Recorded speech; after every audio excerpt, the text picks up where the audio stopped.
Hello guys, welcome to the detail classes. ये मेरी Excel की सीरीज़ का पहला पार्ट है। इस वीडियो के अंदर हम सम का फॉर्मूला लगाना सीखेंगे। इस वीडियो के अंदर हम ऐड करना सीखेंगे कुछ अलग अलग तरीक़ों से। बहुत ही इंटरेस्टिंग वीडियो होने वाली है, आप लोगों के बहुत ही ज़्यादा काम आएगी ये वीडियो। तो शुरू करते हैं। सबसे पहले मैं एक्सेल की विंडो ओपन कर लेता हूँ। यहाँ ये जो लाइनों वाली सीट जो मेरे सामने नज़र आ रही है, ये एक्सेल की वर्कशीट होती है। यहाँ ABCD ये जो आपको अल्फ़ाबेट्स नज़र आ रहे हैं, ये इस सीट के कॉलम है। ये 1 2 3 5 ये जो न्यूमेरिकल वैल्यू लिखी हुई है, ये मेरी सीट के रोज़ हैं। मैं अलग अलग सेल पर क्लिक कर रहा हूँ। ये बॉक्सेस होते हैं, ये सेल होते हैं। मैं जिस भी सेल पर क्लिक कर रहा हूँ, यहाँ नेम बॉक्स एक ऑप्शन होता है, यहाँ वहाँ पर उसका नेम आ जाता है उस बॉक्स का। जैसे मैंने अभी यहाँ पे D और 6 के यहाँ क्रॉसिंग में क्लिक कर रखा है, तो लिखा गया यहाँ पे D6।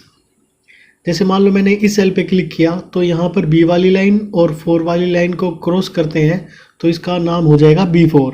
तो इस तरह से हर एक सेल का अपना अपना एक नाम होता है। जैसे मैंने यहाँ इस सेल पर क्लिक किया, तो इसका नाम हो जाएगा J और 16। तो आप लोग यहाँ पे देख सकते हो J16। मैं थोड़ा सा जूम करके दिखा देता हूँ आप लोगों को। जैसे मान लो मैंने इस सेल पर क्लिक किया, तो इस सेल का नाम होना चाहिए B3। तो मैं अभी आप लोगों को जूम करके दिखाता हूँ। ये आप लोग देख पा रहे होगे, C4 पर क्लिक है और यहाँ नेम बॉक्स में इसका नाम C4 लिखा हुआ है। जैसे मैंने यहाँ पे क्लिक किया, तो उसका नाम E3 हो चुका है। यहाँ पर क्लिक किया तो उसका नाम B8 हो चुका है। तो मेरे ख्याल से आप लोगों को समझ में आ चुका होगा। तो मैं इसको वापस जूम इन कर लेता हूँ, सॉरी जूम आउट कर लेता हूँ। तो सबसे पहले तो हम यहाँ पर एक टेबल तैयार कर लेते हैं। तो फटाफट से मैं एक टेबल तैयार कर लेता हूँ। तो हमारे सामने ये टेबल है। सबसे पहले तो मैं इस तरह से सेलेक्ट करके माउस की हेल्प से अलाइनमेंट वाले ग्रुप पे जाऊँगा और यहाँ पर सेंटर पे क्लिक कर दूँगा। इस तरह से ये मेरे सेंटर में आ चुके हैं सारे के सारे।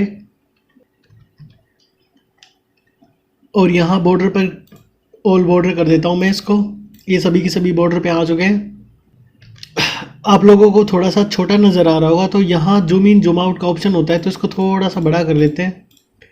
मेरे ख्याल से अब आप लोगों को स्क्रीन पर बड़े अच्छे से नज़र भी आ रहा होगा। तो अब शुरू करते हैं टोटल का पहला तरीका, ऐड करने का पहला तरीका। तो यहाँ पर मैं टोटल 1 लिख देता हूँ। सबसे पहली बात, एक्सेल की सीट के अंदर कोई भी फॉर्मूला लगाने से पहले हमें इक्वल टू लगाना होता है। कोई भी कैलकुलेशन करने से पहले हमें इक्वल टू लगाना होता है। तो सबसे पहले हम इक्वल टू लगाएंगे।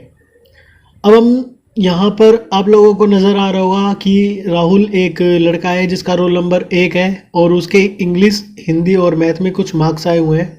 तो जो सबसे पहले वाला तरीका है वो ये है कि जो मार्क्स आए हुए हैं उनको हम लिख लेंगे और साथ के साथ प्लस का निशान लगाते चले जाएंगे। देखिए, हिंदी में राहुल के कितने मार्क्स हैं 44, प्लस का निशान लगा देंगे। इंग्लिश में राहुल के कितने मार्क्स हैं 45, फिर से प्लस का निशान लगा देंगे और फिर 78। एंटर प्रेस कर देंगे। यहाँ मेरे सामने टोटल होके आ चुका है 167।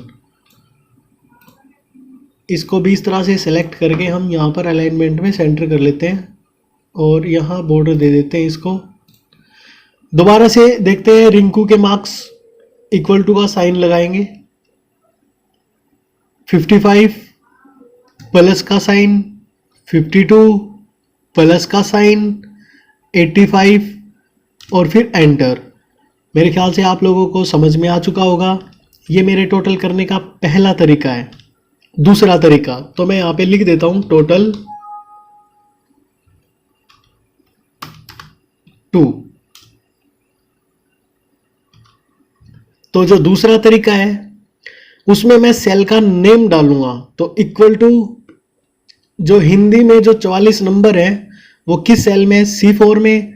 तो C4 को लिखना चाहो तो लिख सकते हो, या फिर इस तरह से माउस लेकर जाएंगे उस सेल के ऊपर और इस तरह से सिलेक्ट कर देंगे, प्लस का निशान, उसके बाद D4 प्लस का निशान, मैथ के नंबर हमारे E4 के अंदर है, प्लस का निशान, सॉरी अब प्लस का निशान नहीं, अब सिंपली एंटर प्रेस करेंगे और ये 167 टोटल होके हमारे सामने आ चुका है।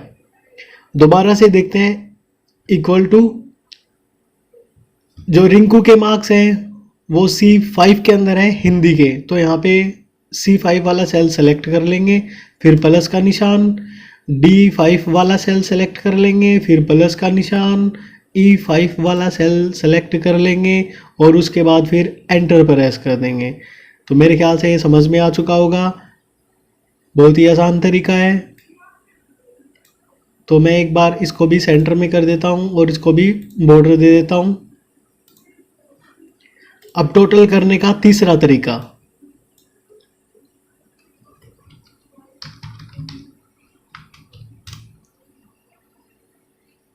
यहां पर मैं सम का फॉर्मूला लगाने जा रहा हूं, equal to SUM bracket open bracket close. ये जो ब्रैकेट ओपन और क्लोज मैंने जो की है उसके अंदर हमें जो सेल होते हैं, जो सेल का जो एड्रेस होता है C4, D4, E4, वो हमें देना होता है। तो वो किस तरह से देंगे, तो यहाँ सेल के बीच में ये जो हमने ब्रैकेट लिखी हुई है इसके बीच में क्लिक करेंगे और यहाँ से हम इस तरह से सेलेक्ट करके C4 से E4 तक ये एक सेल, मतलब एक कंप्लीट ग्रुप सिलेक्ट हो चुका है और फिर हम एंटर प्रेस कर देंगे। यहाँ पर टोटल होके आ चुका है 167।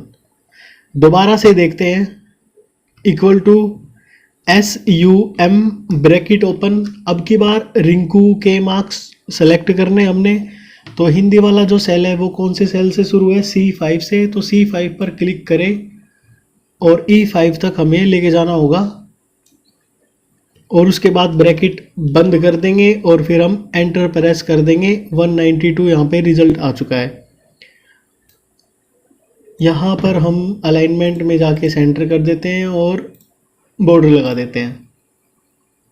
तो टोटल करने के तीनों तरीके आप लोगों को समझ में आ चुके होंगे। इस तरह से मैं इनको थोड़ा सा कलर कर देता हूँ ताकि आप लोगों को अलग से नज़र आए। अब हम यहाँ पे टोटल 4 लिखेंगे, टोटल करने का, या फिर हम बोल सकते हैं ऐड करने का चौथा तरीका, equal to SUM bracket open. यहाँ पर हम सेल सेलेक्ट करेंगे अलग अलग, तो C4 वाला सेल सेलेक्ट किया। अब की बार हम यहाँ पे कोमे का निशान लगा देंगे, कोमा, फिर D4 सेलेक्ट किया, फिर कोमा, फिर E4 सेलेक्ट किया और फिर ब्रैकेट बंद कर देंगे और फिर प्रेस कर देंगे एंटर।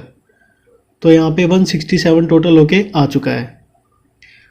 इक्वल टू का साइन लगाएंगे, SUM प्रेस करेंगे, ब्रैकेट ओपन करेंगे।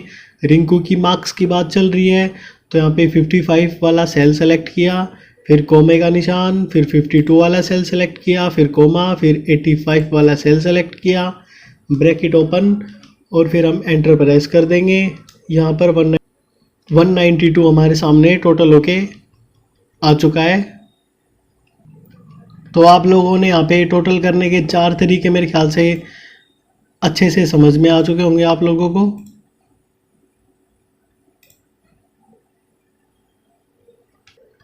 तो दोस्तों ये जो अलग अलग तरीके जो हमने टोटल करने के सीखे हैं, इन सब में एक अलग अलग डिफरेंस बन जाता है। देखो मैं आप लोगों को एक चीज़ दिखाता हूँ, जैसे मैंने यहाँ पे equal to SUM bracket open और फिर से मैं ये जो टोटल 3 में हमने किया था यही काम मैं यहाँ पे करने जा रहा हूँ। इस तरह से मैंने सेल सेलेक्ट किए C4 से लेकर E4 और एंटर प्रेस कर देंगे हम ब्रैकेट लगाने के बाद में। यहाँ पे 167 हो चुका है। मैं यहाँ इस सेल के कोने में यहाँ माउस को लेके जाऊँगा और इसको इस तरह से पकड़ के खींच दूँगा, तो मेरे यहाँ पे नंबर टोटल होके आ जाते हैं। तो मेरे ख्याल से आप लोगों को समझ में आ चुका होगा। तो यही चीज़ हम इन सभी सेलों के लिए करने जाएंगे। तो ये जो हमने यहाँ फॉर्मूला लगाया था, F2 की मदद से हम सेल पे जो हमने काम किया था वो ओपन हो जाता है। तो मैंने F2 प्रेस किया, यहाँ पे इसने दिखा दिया कि हम लोगों ने 44, 45 और 78 इस तरह से टोटल किए हैं। वापस F2 दबाएंगे, एंटर प्रेस करेंगे, तो यहाँ पे हमारे सामने रिजल्ट आ जाएगा। तो अब ये जो 167 वाला जो टोटल करने वाला जो सेल था, यहाँ कोने में लेके जाएंगे इसके सेल के, और इस तरह से इसको पकड़ के हम खींच देंगे। तो आप लोगों को नज़र आ रहा होगा हर एक सेल में 167 आ चुका है। अब सेम तरीका हम यहाँ पे टोटल 2 के लिए करने वाले हैं। जैसे मैंने इसको पकड़ के खींचा, यहाँ पर सबके नंबर अलग अलग आए हुए हैं। अब मैं टोटल 3 वाले सेल को भी पकड़ के खींच देता हूँ, तो यहाँ पर सबके नंबर अलग अलग आए हुए हैं, मतलब टोटल 2 वाले सेल के कॉलम के और टोटल 3 वाले कॉलम के सेम आए हुए हैं। टोटल 4 वाले सेल को भी पकड़ के खींच देता हूँ 160 सेल पे ले जाके, इस तरह से। तो अब आप लोगों को नज़र आ रहा होगा कि ये जो 167 वाला जो पहले वाला जो टोटल हुआ है, ये सब में 167 ही क्यों आया है। तो मैं आप लोगों को बता देता हूँ कि अगर किसी फॉर्मूले में हम सेल सेलेक्ट करते हैं, तो जैसे जैसे हम फॉर्मूले को पकड़ के अलग दूसरे सेल पे खींच के लेके जाते हैं, तो वो ऑटोमेटिक जो दूसरी सेल की रेंज होती है वो अपने आप सेलेक्ट कर लेता है। जैसे मैं यहाँ पे 167 पर F2 प्रेस करता हूँ, तो यहाँ पर सेल का फॉर्मूला ओपन हो चुका है। यहाँ पर हमारे सामने C4, D4 और E4 लिखा हुआ है। एंटर प्रेस करेंगे, नेक्स्ट सेल में जाकर फिर से हम सिलेक्शन देंगे, तो यहाँ पे C5, D5, E5। दोबारा से देखते हैं ऊपर वाले सेल में जाके, यहाँ पर हमारे सामने C4, D4 और E4 है, और इस वाले सेल में C5, D5 और E5 है। तो मेरे ख्याल से आप लोगों को टोटल 2 वाला तो फंडा समझ में आ चुका होगा कि ये अपने आप ऑटोमेटिक सेल को बदल लेता है। ऐसे ही टोटल 3 पे क्लिक करके देखते हैं, तो यहाँ पर एक रेंज बनी हुई है C4 से लेकर E4 तक। एंटर प्रेस करके मैं नेक्स्ट वाले सेल की रेंज देखता हूँ, तो यहाँ पर C5 से E5 ऑटोमेटिक चेंज हो चुकी है। नेक्स्ट वाले सेल की देखता हूँ तो C6 से लेकर E6 तक ऑटोमेटिक चेंज हो चुकी है। ऐसी टोटल 4 के अंदर चेक करते हैं, तो C4, D4, E4 ये तो मैंने सेल सेलेक्ट किए थे, नेक्स्ट वाले सेल में ऑटोमेटिक चेंज हो चुके हैं। तो दोस्तों मैं आप लोगों को समझाने की कोशिश कर रहा हूँ, जब हम फॉर्मूला लगाते हैं, जब हम नंबर को टाइप करते हैं, तो हर एक सेल में वो नंबर कॉपी होके आता है। इस तरह से हर एक में 44, 45, 78, 44, 45, 78 कॉपी होके आया हुआ है। लेकिन जब मैं सेल सेलेक्ट करता हूँ, नंबर नहीं लिखता हूँ, सेल सेलेक्ट करता हूँ, तो इस तरह से C4, D4, E4 और नेक्स्ट वाले सेल में C5, D5, E5, नेक्स्ट वाले सेल में C6, D6, E6। इस तरह से ये सीरीज़ ऑटोमेटिक या जो रेंज होगी या सेल होंगे वो चेंज हो जाएंगे। तो मेरे ख्याल से अब आप लोगों को समझ में आ गया होगा। देखो जैसे मैं मान लो मैं यहाँ पे एक छठा रोल नंबर लेता हूँ, नाम लिख लेता हूँ मैं। जैसे मान लो मैंने यहाँ पे गीता नाम लिख लिया है, गीता के हिंदी में मार्क्स मैंने लिख लिया 45, यहाँ पे लिख लिया मैंने 85, यहाँ पे लिख लिया मैंने 99। उसके बाद यहाँ पे टोटल देखो, यहाँ पे इसने टोटल 2 ने, टोटल 3 ने, टोटल 4 ने ऑटोमेटिक करके दे दिया है, क्योंकि यहाँ पे ऑटोमेटिक सीरीज उन्होंने खुद से ही उठा ली। चेक कर लेते हैं, यहाँ पे C9, D9 और E9 देखो ये यहाँ पे सेल सेलेक्ट हुए भी आए हुए हैं। ये ब्लू कलर से यहाँ पे सेल हाईलाइट होता हुआ दिख रहा होगा आप लोगों को, ये ग्रीन से और ये पर्पल कलर से। तो मेरे ख्याल से समझ में आ चुका होगा। टोटल 3 में इस तरह से टोटल 4 वाले रेंज में भी इस तरह से। यहाँ क्यों नहीं आया? क्योंकि यहाँ पर ऊपर से नंबर कॉपी हो के आ रहा था। जब तक मैं खुद से वहाँ से खींचूंगा नहीं या कॉपी नहीं करूँगा तब तक ये नहीं आएगा। और अगर मैं इस तरह से यहाँ से पकड़ के इसको ड्रैग करता भी हूँ, खींचता हूँ, तो 167 ही आएगा। तो मेरे ख्याल से आप लोगों को अच्छे से समझ में आ गया होगा कि टोटल करने के ये जो 4 अलग अलग तरीके जो मैंने बताए हैं ये कहाँ अप्लाई होंगे और किस तरह से अप्लाई होंगे। तो इस वीडियो को 1 बार, 2 बार, 3 बार जब आप देखोगे तो अच्छे से समझ में आ जाएगा। तो फिलहाल के लिए थैंक यू। और भी अच्छी अच्छी चीज़ें मैं लेकर आऊँगा अगली वीडियो में। Thank you.